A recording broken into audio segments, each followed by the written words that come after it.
Let's talk about Donald Trump, the president-elect. Is still looking to see some ballots being counted in some states. CBS News has now projected that Trump has won the state of Nevada. It is his first time winning that state. He lost it back in 2016 and back in 2020. Meanwhile, Trump has chosen his campaign's co-chair, Susie Wiles, to be his chief of staff when he is inaugurated in January. She will be the first woman ever to hold that position. I want to bring in CBS News political correspondent Caitlin Huey-Burns for the very latest. So, Caitlin, while you were covering the Trump campaign throughout this candidacy period, you probably had interactions with Susie Wiles. She's known, I mean, she's credited for helping Trump get it over the finish line. But what are her qualifications for dealing with Washington, which is a completely different beast?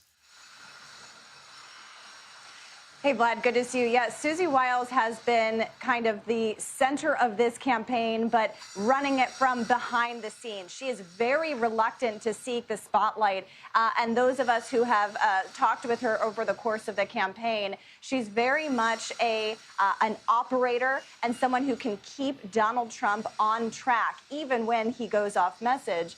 And I think what's important to know about her is that she is revered by campaign staffers. I mean, yesterday and last night, talking to campaign staffers, they were just absolutely ecstatic about this pick.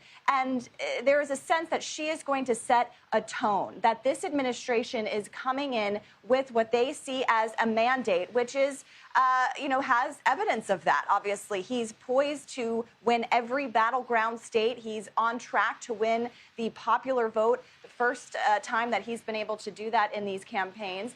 And so they believe they have a mandate for governing. And there is going to be, Susie Wiles will be at the center of that. And there will be a lot of confidence among the staff about this direction.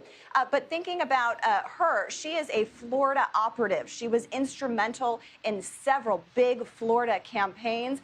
She is based here, so she was going to be moving to Washington, which will be different. But when you think of the role of chief of staff, and especially a chief of staff to this kind of president that Donald Trump is, having someone that he trusts is very important. There is a premium on that trust, that loyalty, but also someone who can run a tight ship.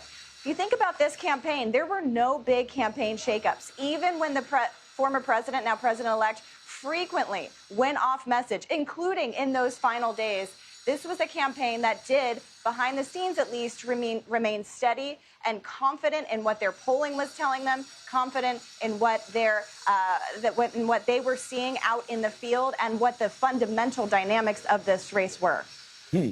So, Caitlin, what are you hearing about some of the other potential cabinet picks?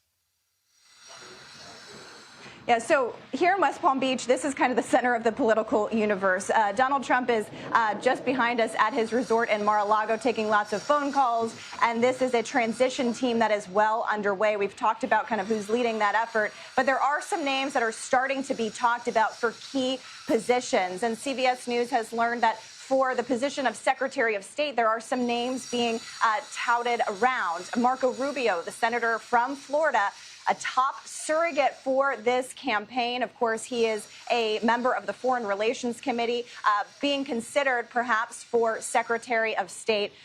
So we'll keep an eye on that. He has already been vetted, of course, because he was one of the vice presidential contenders. All right, Caitlin Huey-Burns for us. Thank you, Caitlin. Appreciate it as always.